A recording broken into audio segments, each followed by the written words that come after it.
Manu, querido. ¡Oh! Pero, ¿cómo estamos? Acá por traerle tranquilidad a la gente, eh, bueno, contentos con las medidas que se están tomando. Yo veo que todo va para Para buen la rumbo. mierda. Sí, para la mierda. Yo ¿Cómo estamos? sinceramente, todo bien, todo bien. Un gusto que hayas aceptado hacer este vivo conmigo, Manu. La verdad que es un placer enorme Por que favor, el placer podamos. es mío. Gracias. Mira, vos sabés que una de las cosas que le estaba comentando a las personas que están en este vivo, participando en este vivo, que estamos ya muy cerca de llegar casi a las 3.000 personas en línea. Es interesante lo que ha dicho el presidente Alberto Fernández de Kirchner esta semana, ¿no? Digamos, en el coloquio de IDEA. El presidente, el señor ese que hace como que es presidente, decís. Sí, claro, sí, sí, sí, sí. El títere, va, pongámosle. El fantoche. A ver, el fantoche. Vamos, vos sabés que es increíble porque me parece que hay dos cosas muy importantes dentro de lo que él dijo, que tiene que ver con, una es que no se iban a tocar los depósitos, y Me otra es que suena no se haberlo iba, escuchado antes eso. claro, y otra es que no se iba a devaluar. Y la verdad es que no solo que está mintiendo, sino que las dos preguntas tienen una conexión y es evidente que él no lo entiende, ¿no? O sea, lo cual me parece grave, porque en primer lugar, un país que ha tenido tantas confiscaciones, tantas estafas. Recordemos que, bueno, vos eras muy chico, pero en el año 2001, cuando empieza, después, a ver, en diciembre del 2000 dio bien el blindaje del fondo, ¿no? Eso se explica porque, digamos, en el 1997 tuviste la crisis asiática, después vino la crisis rusa en el 98, en el 99 vino la crisis de Brasil, entonces eso complicaba las condiciones financieras del país, entonces el fondo termina llegando a la Argentina para darle el blindaje, de la Rúa terminando el año dice qué lindo es dar buenas noticias, pasa lo que pasa siempre, o sea, había un ministro de Economía heterodoxo llamado José Luis Machinea, que dicho sea de paso, era presidente del Banco Central cuando se desata, digamos, la hiperinflación de Alfonsín en el 89. Y al margen de esa situación, se arma el blindaje. Obviamente, como Machinea no creía en hacer el ajuste, digo, le hace perder tiempo al país, no encara el ajuste y, digamos, renuncia, se va. Y como en ese momento había una corrida, digamos, asume López Murphy, lo echan a los 15 días y empieza una corrida, entonces se vota una ley que se llama intangibilidad de los depósitos. A los, digamos, 7 meses teníamos corralito. Por lo tanto, que el presidente de la nación, sin que nadie le mencione el tema, haga esa referencia, es peligroso. Porque si nadie te preguntó por eso, ¿por qué hablas? ¿Sí? A mí Entonces, me hizo acordar a el que depositó dólares recibirá dólares, ¿no? Eso de decir no vamos a confiscar ningún ahorro. Fue como, bueno, la historia se repite, usted está aquí. Y claro, me vino a la cabeza esa placa roja de Crónica con el claro, anuncio. exacto. Y después lo otro que vos tenés es el caso de, hay una frase conocida del año 82 de un señor que se llamaba Lorenzo Sigó, que dijo que el que apuesta al dólar pierde. Digo, frase que, si te acordás, o sea, también lo usó en algún momento Cristina. Sí, sí, sí. Y la realidad es que, digamos, el que apostó al dólar siempre ganó, Ellos en lo saben bien. especial, claro, en especial, claro, en especial en el momento que estos sátrapas dijeron eso. Entonces, a mí, digamos, o sea, yo lo que, si te parece, me gustaría analizar estas dos cuestiones, ¿no? Una es la de si puede haber o no un corralito o algo por el estilo, o si están manoteando los depósitos. Vos sabés que las reservas internacionales netas, o sea, porque vos tenés las brutas, pero si le sacás el swap chino, si le sacás los encajes, o sea, explico qué es los encajes. Vos ponés, y con los números que hoy tiene el sistema financiero argentino, vos hoy depositas $100 en un banco y el banco guarda 70 y presta 30. Y esos 70 los deposita en el Banco Central. ¿Ok? O sea que esa plata no es del Banco Central, es del que depositó los dólares en el sistema financiero. Lo que pasa es que los bancos están obligados a depositarlo en la cuenta del Banco Central.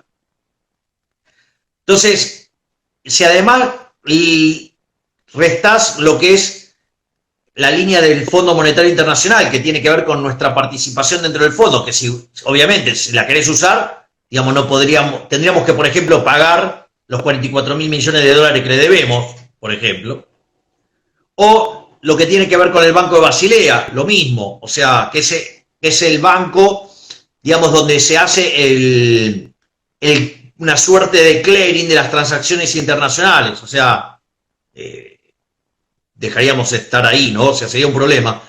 Entonces, y cuando vos le restás la posición de oro, que es el oro de hecho de Argentina está en Inglaterra, Argentina tiene menos de 2.000 millones de dólares de reservas netas. Y que obviamente que cuando se conozcan los números, vamos a tener menos. ¿Por qué es importante esto? Porque la pregunta es, ¿cómo puede ser que vos tengas tenencias negativas? Bueno, quiere decir que estás endeudado. Y entonces, ¿con quién estás endeudado? De todas esas cuentas, ¿de dónde podés sacar dólares? Justamente de los dólares de los depositantes. Es decir, el Banco Central está usando los encajes de los bancos, o sea, la plata de los depositantes, para financiar la corrida cambiaria.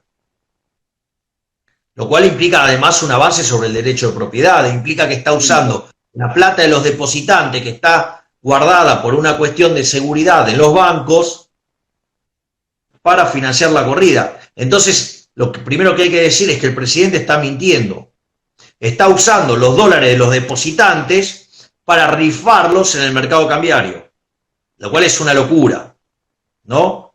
Pero bueno, nada, digamos, o sea, ya sabemos cómo es la historia argentina, donde los políticos, o sea, con tal de que no se noten los efectos de las políticas espantosas que aplican, no tienen problemas en avanzar sobre los derechos de propiedad.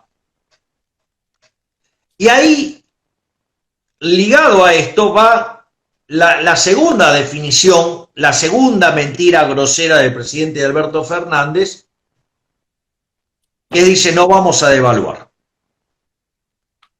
A ver, lo primero que hay que entender, y esto uno lo dice, la inflación es siempre en todo lugar un fenómeno monetario. El tipo de cambio es un precio más, entonces si hay una explosión de oferta de dinero, una caída en la demanda de dinero, caída en el nivel de actividad, el poder adquisitivo del dinero se va a hacer pelota. Es decir, que todos los precios expresados en unidad monetaria van a subir, pero como el dólar es un activo financiero, sube primero. Es más, de hecho, si vos te fijás, Manu, el dólar antes de las PASO estaba en 40, hoy está en 172. Es decir, se multiplicó más de 4 veces. Es decir, hay una inflación subyacente en la economía argentina de 300%. Es decir, Argentina va camino a una hiperinflación, o sea, una hiperinflación moderna hoy es 150%. Entonces, o que puede causar el mismo daño que causó la hiperinflación de Alfonsín en el 89. Claro. Entonces, ¿qué es lo que pasa? En tanto y en cuanto persista el exceso de oferta, ya sea porque emitís a mansalva y porque la gente no quiere los pesos, los precios van a seguir subiendo, o sea, el dólar se va a seguir devaluando, o sea, es de manual. Aparte, si vos tenés tipo de cambio fijo, la cantidad de dinero queda determinada de manera endógena. Entonces, dada la demanda de dinero, determinada por los individuos, La oferta monetaria que viene dada por la suma de las reservas y el crédito doméstico. Si vos aumentás el crédito doméstico, es decir, emitís dinero, como la demanda de dinero está dada, vos te cae la reserva, es de manual. Entonces la pregunta es, che, Alberto, ¿dónde ves la suba de la demanda de dinero? En ningún lado. ¿Dónde ves que dejaste de emitir crédito doméstico? En ningún lado, porque estás emitiendo como un salvaje. ¿De dónde vas a conseguir reservas, digamos, dólares para enfrentar una corrida en la cual tenés todo para perder? En ningún lado. Por lo tanto, era obvio que él se iba a comer un fiasco. Ayer el dólar cuando él habló estaba en 167, hoy está en 172. Sí. ¿Me comprendés? O sea, ¿por qué? Y porque, digamos, o sea, es de manual, o sea, son errores muy básicos, muy básicos. Y después lo otro que tiene es una profunda ignorancia de cómo funciona el sistema, ¿no? Porque él dice, no, está bueno el capitalismo real, pero está mal el capitalismo financiero. Alguien, por favor, que alguien le explique, que deje de decir esas estupideces propias de un chico de secundario, que se lo explica a una maestra con muy pobres conocimientos de teoría monetaria. A ver, cuando vos mirás el balance de una compañía, a ver, o por ejemplo, vamos a hacer así, vos en los mercados de capitales podés comprar títulos de deuda o equity, ¿sí? Acciones, ponele, digo, lo estoy simplificando mucho, hay otros instrumentos. Ahora, ya sea deuda o ya sea equity, del otro lado hay algo que se llama activo, o sea, en el balance de una empresa están los activos y eso es financiado con deuda o con acciones. Lo que cotiza en los mercados es la contraparte de eso. Entonces desconoce, pero las cuestiones básicas. Claro, y uno eso lo puede entender. ¿Por qué? Porque los rodean un conjunto de imbéciles que desconocen los más rudimentarios de la teoría monetaria, donde cada activo tiene como contraparte un pasivo, ya sea contra terceros, deuda, o contra primeros, o sea, con, digamos, los dueños de la compañía. Por lo tanto, cuando dice eso, está mostrando que es un ignorante, está mostrando que no entiende nada. Cuando el idiota de Guzmán hace una reestructuración que la hace tan mal que el riesgo país queda en el orden de los 1000 puntos básicos, cuando se produce la caída en el precio de la deuda más grande de una reestructuración, digamos, o sea, Argentina, su riesgo país, en lugar de ir a 200, se fue a 1400. ¿Me comprendés? O sea, frente a semejante escándalo, porque los números no dan, porque el ministro mintió, porque no es sostenible, porque vos para pagar la deuda tendrías que tener superávit primario de punto del PBI, tenés un déficit de 8, o sea, y no hay voluntad de hacer un ajuste de 10 puntos, lo quieren arreglar con más gasto público, por lo tanto, digamos, o sea, más nafta al fuego. Lo que te tenés que dar cuenta es que cuando te sube el riesgo país y te sube la tasa, y por ende te sube la tasa de interés, hace que el valor presente de tu flujo de fondos valga menos. Por lo tanto, lo que vos vas a poder utilizar como financiamiento va a ser más chico. Y si vos tenés menos financiamiento, ya sea porque vale menos la deuda o porque vale menos el equity, o sea, las acciones, tu activo va a ser más chico, por lo tanto la inversión va a ser más chica, por ende te vas a empobrecer. Es decir, son tan rudimentarios que no entienden, pero cosas de básicas, no saben ni sumar.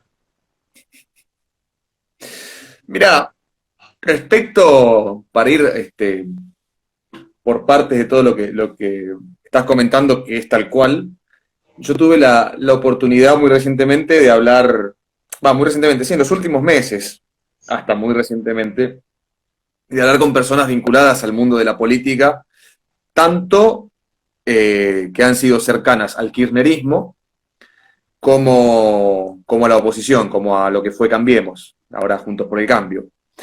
Y mira, una persona que sabe muchísimo, muchísimo, y que tiene una gran trayectoria política, no quiero decir quién para no comprometerlo, porque no fue público, me lo crucé en la calle, estuvimos charlando, y me dijo que con con esto del swap chino y el acuerdo que lograron, que lograron, entre comillas, para lo que va a servir, y me lo dijo así, estas no son palabras mías, esto me lo dijo alguien que está dentro del mundo de la política, me dijo, con esto van a tirar 5 meses. 5 meses. Después te la regalo. Me dijo, van a zafar, o sea, en teoría, ¿no? Pues siempre recordemos que diciembre acá es un mes complicado. Pero digo, económicamente van a zafar diciembre, que es capaz lo que les interesa, porque es un mes muy duro siempre en la Argentina, pero después de 5 meses, esa plata se acaba. Bueno, esa plata se acaba. a ver, hay dos cosas que se pueden hacer con el swap chino. Esto, por ejemplo, cuando Sturzenegger estaba a cargo del Banco Central, y ahora voy a contar algo bastante fuerte, creo que alguna vez lo conté. Banoli le dejó cash nada más que 1.500 millones de dólares. O sea, eso para un banco central, digamos, de las dimensiones de un país como Argentina es nada. Nada. No, ni hablar. Pero no solo eso, sino que además, a los 15 días que asumía Macri, vencían en el mercado de dólar futuro 23.000 millones de dólares. Te das cuenta, ¿no? 1.500 palitos contra 23.000. Obviamente que los contratos de futuros son lo que llaman non-delivery forward. O sea, en realidad vos no tenés que entregar los dólares, ¿sí? En realidad vos tenés que pagar la diferencia entre el tipo de cambio pactado y el observado. Y la realidad es que si vos tenías esos vencimientos, lo ibas a tener que pagar ¿con qué? Lo ibas a tener que pagar con pesos, y eso, digamos, se convertía en una pelota que crecía exponencialmente, y eso te generaba un desastre que iba a derivar en una hiperinflación. De hecho, la hiperinflación no ocurrió porque Sturzenegger básicamente lo que hizo fue pasar la aspiradora de las Levax y terminó sacando más de casi 6 puntos del PBI, sacó de guita, imagínate si hubieras tirado toda esa guita a la calle, el desastre que hubiera sido. No, ni hablar. Entonces, la realidad, como parte de la estrategia para abrir el cepo, usaron varios instrumentos, y uno de los instrumentos que utilizaron fue pedir un permiso a China para poder hacerse de 3.000 millones de dólares. Y también, digamos, tomaron los ojeros, aportaron contra futura baja de retenciones 8.000 millones de dólares. Y además se hizo una ripo contra títulos públicos que si no se cumplían determinadas condiciones, Argentina tenía que convertirlos en deuda, porque lo que tenía Argentina eran letras intransferibles en el Banco Central. Entonces, si Argentina no podía cumplir con las condiciones, eso se transformaba en títulos públicos. Y con toda esa ingeniería se hicieron un montón de dólares para enfrentar la apertura del cepo, que además se hizo en un momento estacionalmente la demanda de dinero es más alta, porque básicamente vos tenés las vacaciones. Entonces, desde mediados de diciembre hasta casi fines de febrero, la demanda de dinero está más alta, entonces, digamos, la presión sobre el tipo de cambio es menor. Por eso, digamos, si vos te fijás, las grandes crisis en Argentina empiezan en los meses de marzo, claro, fin de febrero, en marzo. ¿Por qué? Porque es cuando pasa el ciclo de alta demanda de dinero, se cae, y ahí agarrate. Claro. Entonces, la realidad es que la situación de Argentina es tremendamente compleja. Bueno, el otro día justamente, ¿no? Además de hablar con esta persona, lo entrevisté hace poquito a Guillermo Moreno, y cuando hablaba, a mí me dio, y creo que, no sé si se le escapó, pero lo dijo muy sentidamente, me dio la sensación de que él hablaba como esperando que todo esto reviente por el aire y salpique a todos los peronistas, porque él en un momento usó la palabra vergüenza. dijo, este gobierno va directo al fracaso, lo comparó con el de la Alianza, con el de 2001, y me dijo, vamos a dar vergüenza, refiriéndose, asumo yo, a todos los que alguna vez han sido parte del kirchnerismo o del peronismo, ¿no? Como diciendo, bueno, nos ponemos la piña nosotros. Bueno, a Incluso ver, salpicándonos a los que alguna vez estuvimos y hoy no estamos. es muy interesante lo que contás. Yo lo he visto un par de veces en unos reportajes que le hizo Viviana Canosa, muy interesantes. O sea, yo tengo, digamos, yo he hablado varias veces con él, yo he tenido un par de debates con Moreno, Sí, eh, y sí, digamos, o sea, él manifiesta que la piña se viene. Él como peronista está profundamente enojado con este gobierno, se nota, sí, sí, sí. porque dice, esto no es peronismo, esto es socialdemocracia. O sea, él claramente lo tiene entre ceja y ceja a Alberto Fernández, sumado, digamos, que Guillermo Moreno es pro vida y por ende tiene además, o sea, y este agarró y se le pone el pañuelito verde y se pone como loco también, ¿no? O sea, Claro. porque digamos, eso es digamos, eso no claramente no tiene nada de peronista, ¿no?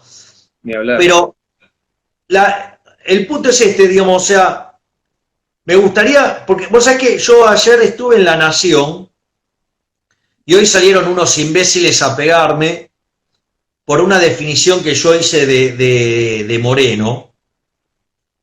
Yo lo digo y después si vos querés me pasás tu devolución. Y una de las cosas que yo dije, yo no lo evalué como policy maker, ¿no? Yo le dije, mirá, porque él estaba haciendo una reflexión sobre, hablando de la cerveza, y dice, mirá, la participación entre el Estado y el sector privado en la economía es como tomarte un vaso de cerveza. Dice, donde lo amarillo es el sector privado y la espuma es el Estado. Entonces dice, bueno, mira, si el vaso trae solamente cerveza y no trae espuma, tenés la sensación que estás tomando pis. Lo dijo así, literalmente. Dice, ahora, si el vaso trae mucha espuma y no trae casi nada amarillo, me estás estafando. ¿Sí? Entonces dice, ¿cómo te gusta tomarte la cerveza? Y que tenga mucho amarillo y que tenga una franja de espuma. O sea, mirá cómo, digamos, el tipo marca, digamos, cuáles son los límites del Estado, ¿no? Y yo estaba ahí en La Nación Más y me preguntaron qué opinaba de Monedero. Y yo dije, mire, yo tuve un par de debates con él, digo, he tenido charlas con él. Y la realidad es que, mire, o sea, usted puede, yo no comparto la visión ideológica de él, yo no comparto la visión ideológica de él. Él, digamos, en términos de teoría económica, es un ricardiano. O sea, digo, con lo cual, digamos, cree en el equilibrio fiscal, ¿sí? Digamos, de ahí, digamos, no sale de la nada la equivalencia ricardiana. Cree que la inflación es un fenómeno monetario, digo, o sea, no es un tipo que opina boludeces. No es Kichilov, ¿me entendés? Bueno, era conocido, digamos, el desprecio que sentía por Kichilov, al cual lo trataba de soviético, ¿no?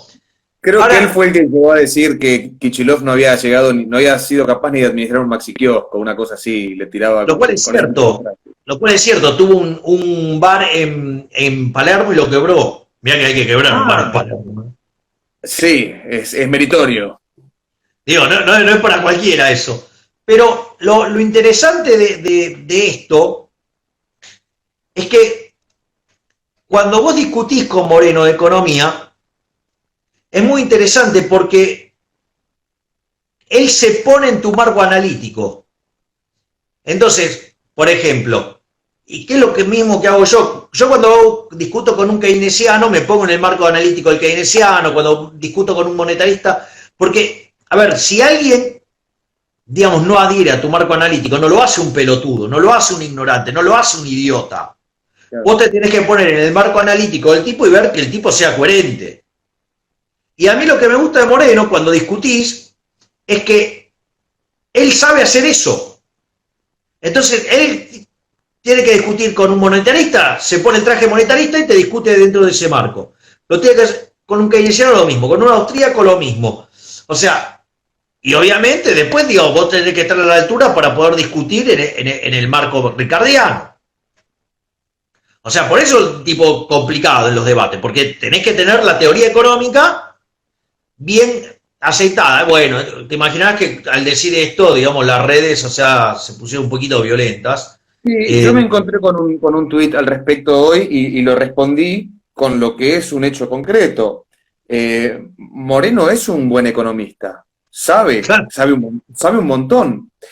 Ay, no, pero es un patotero porque apretaba los... A ver, que el tipo sea lo que quieras, no hace que deje de ser un buen economista o saber de lo que habla. claro, Porque claro, eso es vivir en lo que es la falacia ad hominem. Como claro, esta persona, como es mala persona, sus argumentos no tienen validez. No es así. Puede ser un gran economista y además ser un patotero. Pero vos fíjate que salvando las distancias es lo mismo en lo que caen con vos. Nadie puede cuestionar que vos sos un gran economista, que vos sabés de lo que hablas. gracias, Marco. Ahora, no, porque está loco, porque tiene malos modos y porque insulta. ¿Y qué tiene que ver? ¿Qué tiene que ver que Javier Milei insulte a un zurdo en Intratables con lo que él sabe o deja de saber de tal o cual materia? Eso es incurrir en la falacia de ataque personal y en ad hominem, ¿no? Que es como Sí, quien sí. lo dice, es esta persona o hace esto que a mí no me gusta, entonces le quito validez a su conocimiento, a su expertise y a sus argumentos. Entonces, Lo pongo en un ejemplo todavía más burdo, digo, de lo que es una falacia domine. Un día estaba hablando con un economista muy prestigioso y entonces, como parte de, digamos, él estaba evaluando dónde hacer un posgrado sí, y entonces justo tiene que hacer un viaje a Israel, entonces va para, digamos, y tiene una entrevista con Don Patinkin eh, para, ¿cómo es? A ver si iba y tomaba el posgrado en la Universidad de Jerusalén. Y claro, ¿me entendés? Cuando a mí me dijo que estaba con Patinkin, viste, se me cayeron las medias. Patinkin escribió allá por la década del 50 un libro que se llama Money, Interest and Prices, Dinero, Interés y Precio. Y es interesante porque es un libro con el cual, bueno, en su momento fue un libro de súper avanzada, pero es un libro tan bueno que todavía hoy se sigue usando. O sea, es un libro tiene una primera parte de teoría del valor hermosa y tiene después una parte de macroeconomía, digo, te puede gustar más, te puede gustar menos, pero es un librazo. Entonces es un tipo, ¿me entendés? De hecho, yo me acuerdo que Julio Hipólito Guillermo Olivera, el que es donde gran parte de los economistas argentinos consideran que es el mejor economista argentino de todos los tiempos, no es mi caso. Él, en los libros que él consideraba fundamentales, consideraba Theory of Value, o sea, Teoría del Valor de Debré, los fundamentos del análisis económico de Samuelson y Dinero, Interés y Precio de Patinkin. O sea, un clásico. O sea, hay otro más que ahora no me lo puedo acordar, pero digamos, en algún momento me volverá a la mente. O sea que imagínate que el libro es un librazo. O te cuento otra anécdota muy divertida. Un día yo estaba con Guillermo Calvo hablando, que es uno de los... A ver, desde mi punto de vista, los 5 mejores economistas de la historia argentina son Miguel Sidrausky, Guillermo Calvo, Carlos Rodríguez, Julio Hipólito Guillermo Olivera y el máximo exponente del liberalismo de toda nuestra historia y probablemente el liberal más importante de habla hispana, a la altura de Jesús Huerta de Soto, que es Alberto Venegas Lynch, hijo.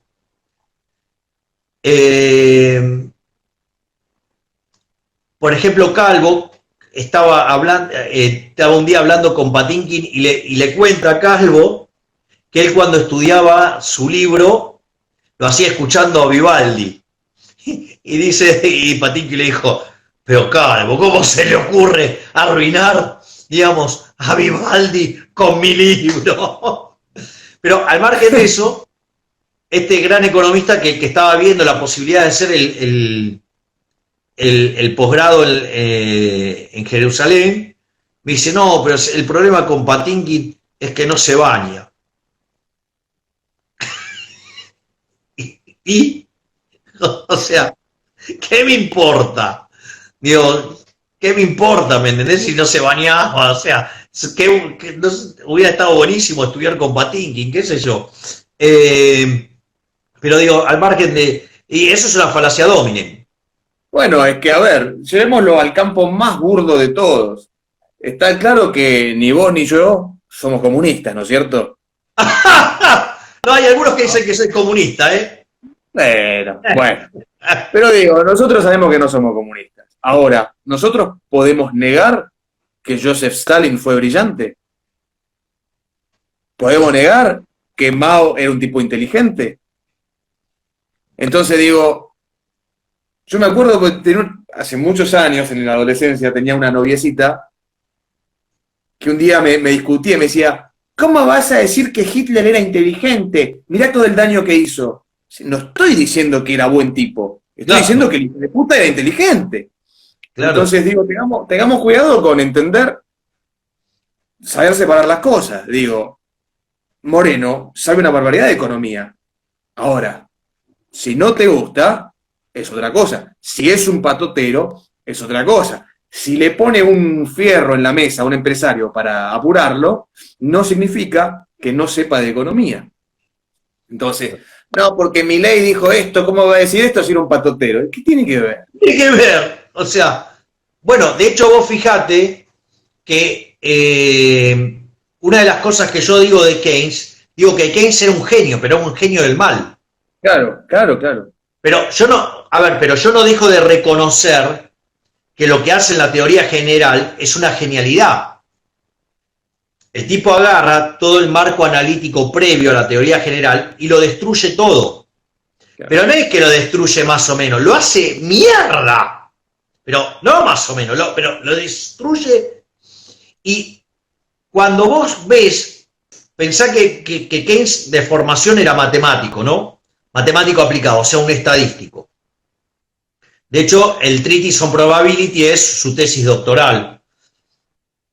Y lo interesante es que el tipo, claro, al tener una cabeza que funcionaba en términos matemáticos, el tipo, la precisión y lo quirúrgico que es para destrozar a la estructura de pensamiento dominante de aquel momento, es brillante.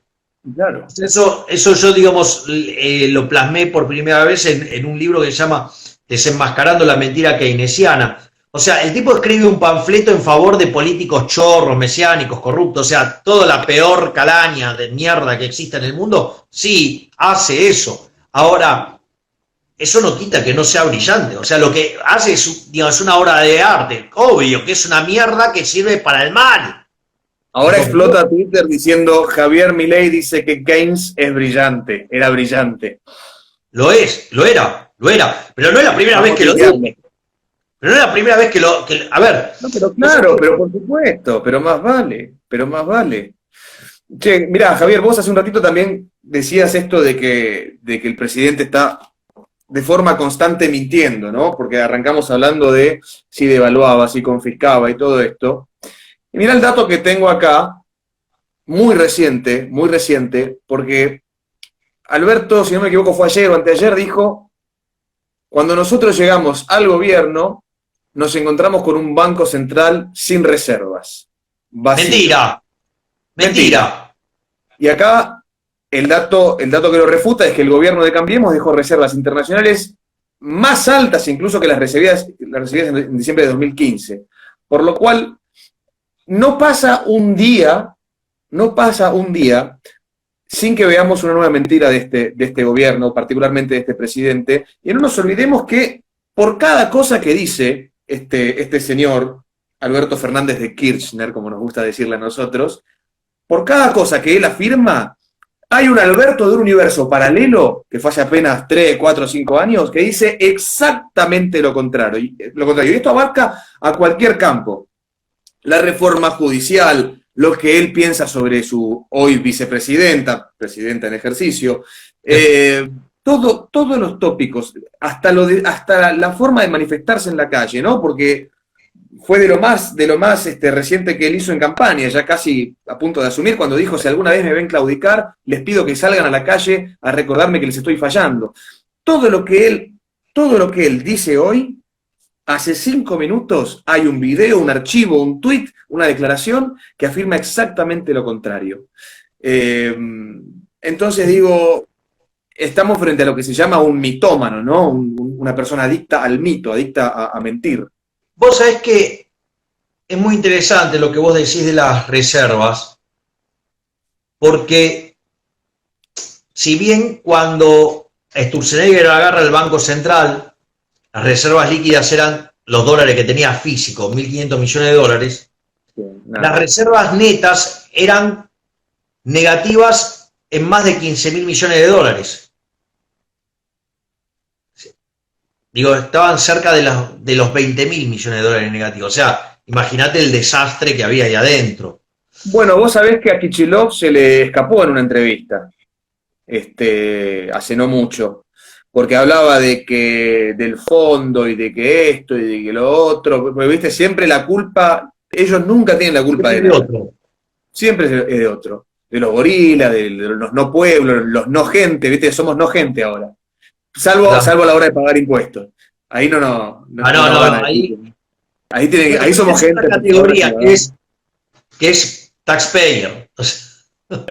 Claro, somos no gente taxpayer. Y Kicillof en un momento se le escapa, porque Kichi, viste cómo es, no es brillante, como Keynes. No, por favor. Y se le escapó y admitió que habían dejado, ellos habían ido del gobierno en 2015 dejándolo endeudado hasta las pelotas, más o menos por esa cifra, unos 20.000 palos. Bueno, el dólar futuro eran 23.000 millones de dólares negativos. O sea, por eso, digo, el número rondaba entre 15.000 y 20.000 millones de dólares negativos las reservas internacionales netas. Y Cambiemos sí dejó reservas. De hecho, el que hizo la recomposición de las reservas fue Sturzenegger. O sea, el tan criticado Sturzenegger. Sí. Sí. Te hago una pregunta, porque es interesante. Vos, contame cómo fue tu vivo, tu charla con Guillermo Moreno, porque me parece que es interesante que vos también cuentes tu experiencia de cómo, cuál fue tu feedback con él, ¿no? O sea, digo, porque yo lo conozco, digo, desde lo profesional y tengo, digamos, he interactuado varias veces con él, o sea, y tengo una evaluación, digamos, o sea, bueno, que la dije públicamente y me han dicho de todo. No, a mí me interesó más que nada entrevistar a una persona que había estado ahí adentro, ¿no? Adentro del kirchnerismo, y que hoy es brutalmente opositor, ¿no? Porque dice cosas que no cualquiera se anima a decir, incluso dice cosas que no se anima a decir gente de la oposición. O sea, claro. Moreno dijo que este gobierno termina como el de 2001. Entonces, bueno, como los dos somos muy picantes, salvando las distancias, habíamos acordado que iba a ser una charla de tono agradable, y yo lo quería dejar hablar, porque no me interesa hacer lo que hace algún periodista lamebotas del poder, que cuando le dicen algo feo de este gobierno, interrumpe y no deja hablar. Y yo sé que Moreno es un tipo con la lengua filosa, y tiró un par de titulares bastante interesantes, ¿no? Que salvo que este gobierno cambie radicalmente, va directo al fracaso. Explicó varios de los motivos por los cuales él consideraba que estuviera yendo al fracaso, como la forma en la que manejan la economía. Y a mí lo que me llamó la atención fue lo que te contaba hace un rato, que él, por lo que yo percibo, ¿no? De cuando hablo con él, en ese momento él siente que esto va a salpicar a todo el peronismo, porque me dijo, nos van a hacer pasar vergüenza. Y vos fíjate que hace un rato vos dijiste una palabra, una frase, ¿no? Como que este gobierno está rodeado de imbéciles. Yo vengo notando lo mismo, pero hace tiempo ya, ¿no? Desde que murió Néstor, que me da la sensación de que la señora, no sé si por paranoia, por miedo a que le roben el puesto, que la traicionen, viste que... inferioridad en rigor. Bueno, viste que el peronista siempre tiene miedo de que lo traicionen, de que se le den vuelta en el aire y chao. Yo creo que ella se ha rodeado de gente muy inútil, con tal de asegurarse de que no fueran más inteligentes. Es una opinión personal, me puedo estar equivocando o no. Con tal de que no fueran más inteligentes que ella, como para no chorearle el sillón, digamos, ¿no? El liderazgo. Y bueno, se lo pregunté a Moreno y no quiso contestar mucho, pero sí me dio a entender como que veía que no había rumbo.